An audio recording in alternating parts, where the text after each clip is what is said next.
Hello everybody, I hope कि आप सब बहुत अच्छे होंगे। स्वागत है आपका इंडियन रेलवे के अब तक के सबसे बड़े प्रोजेक्ट पे, जिसे कि बना रही है कंपनी L&T। 50,000 करोड़ की लागत से ये वेस्टर्न डेडिकेटेड फ्रेट कॉरिडोर बनाया जा रहा है। और आज मैं आपको दिखाता हूं कि इस वेस्टर्न डेडिकेटेड फ्रेट कॉरिडोर का कितना कुछ काम हुआ है सोना में। जी हाँ, यहाँ पर ये एलिवेटेड पार्ट बनाया जा रहा है। इस एलिवेटेड पार्ट पे फिलहाल पिलर्स का काम किया जा रहा है। मोस्टली पार्ट में अगर आप देखेंगे तो पिलर बनकर तैयार हो चुके हैं। पिलर कैप का काम यहाँ पर किया जा रहा है और दूर तक जहाँ तक आपकी नजरें जाएंगी वहाँ तक सिर्फ और सिर्फ आपको पिलर का जाल दिखने वाला है, क्योंकि इस वेस्टर्न डेडिकेटेड फ्रेट कॉरिडोर को क्रॉस करना है कुछ छोटे मोटे सड़कें और साथ ही साथ NH 248A को, जिसे कि हम और आप कहते हैं सोना रोड। तो चलिए मैं आपको आगे लिए चलता हूं इस तरफ और आज आपको दिखाता हूं कि कितना कुछ काम हुआ है इंडियन रेलवे के इस सबसे बड़े प्रोजेक्ट पे।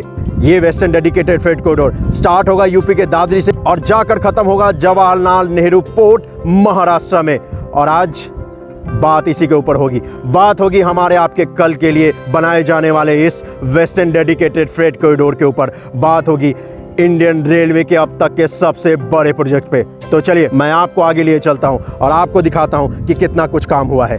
वैसे इस जगह से जो ये दृश्य है ये बहुत ही अद्भुत है और आप इस बात से अंदाजा लगा सकते हैं कि जब इंडियन रेलवे की मालगाड़ी इस एलिवेटेड पार्ट से होते हुए आगे की तरफ जाएगी तो कितना अद्भुत दृश्य होने वाला है। और मैं आपको बता दूं, इसके ऊपर जो मालगाड़ी जाने वाली है वो पूरी तरीके से इलेक्ट्रिकल होने वाला है और हाँ, वो डबल डेकर भी होगा। 2 लाइन इस पे बनाया जा रहा है, एक अप के लिए और एक डाउन के लिए।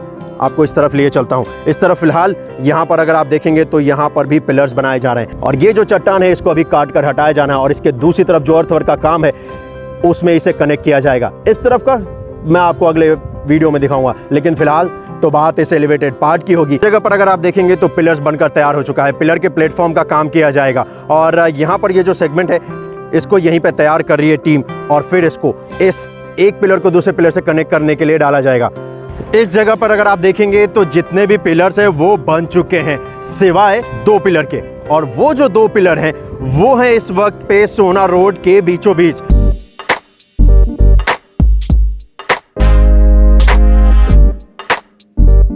तो जैसा कि मैंने आपसे कहा था, ये जो 2 पिलर आप देख रहे हैं इन्हीं पिलरों को अभी बनाया जाना है और ये जो पिलर है ये ठीक NH 248A के बीचों बीच है, जिसे कि हम और आप कहते हैं सोना रोड। यही 2 पिलर है जिनका काम यहाँ पर अभी किया जाना है। और ये जो पिलर की हाइट की अगर मैं बात करूँ तो वो है 40 फीट ऊंचा।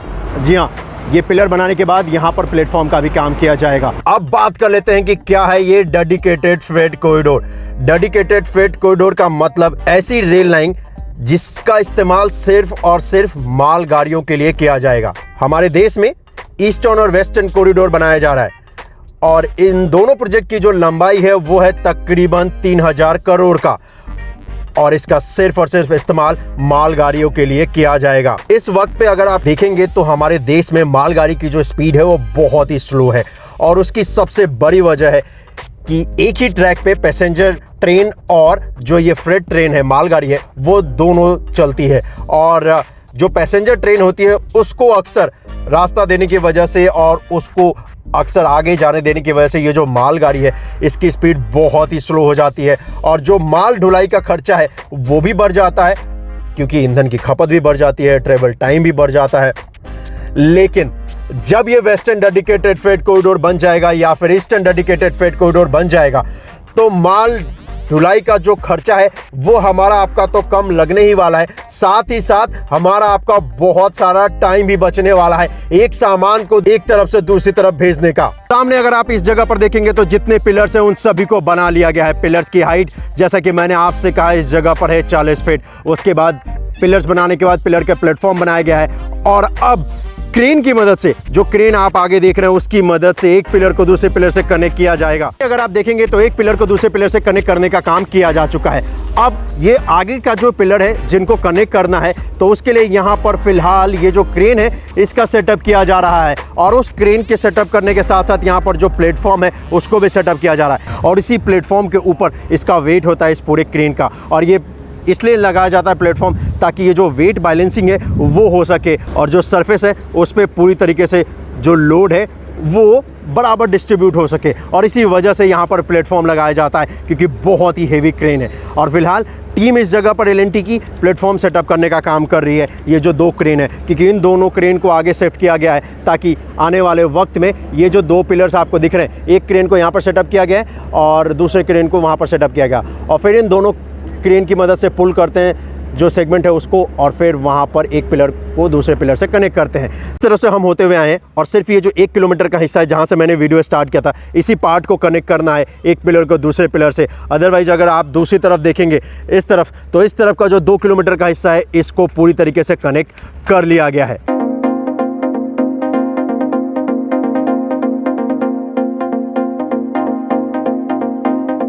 सामने ये जो क्रेन देख रहे हैं, इस क्रेन की मदद से प्लेटफॉर्म को यहाँ पर पुल करके लाया जा रहा है और फिर इस पॉइंट पे सेटअप किया जा रहा है।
चलिए, कैसा लगा ये वीडियो आप मुझे कमेंट करके जरूर बताइएगा, और अगर चैनल को सब्सक्राइब नहीं किया है तो कर लीजिएगा, क्योंकि मैं आपको इसी तरीके से दिखाता रहूंगा कि किस तरीके से इंडियन रेलवे के इस सबसे बड़े प्रोजेक्ट पे काम किया जा रहा है। मिलते हैं आपसे अगली वीडियो में, अपना ख्याल रखिएगा। जय हिंद।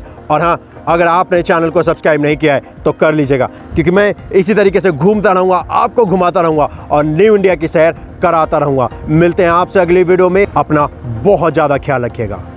Bye bye.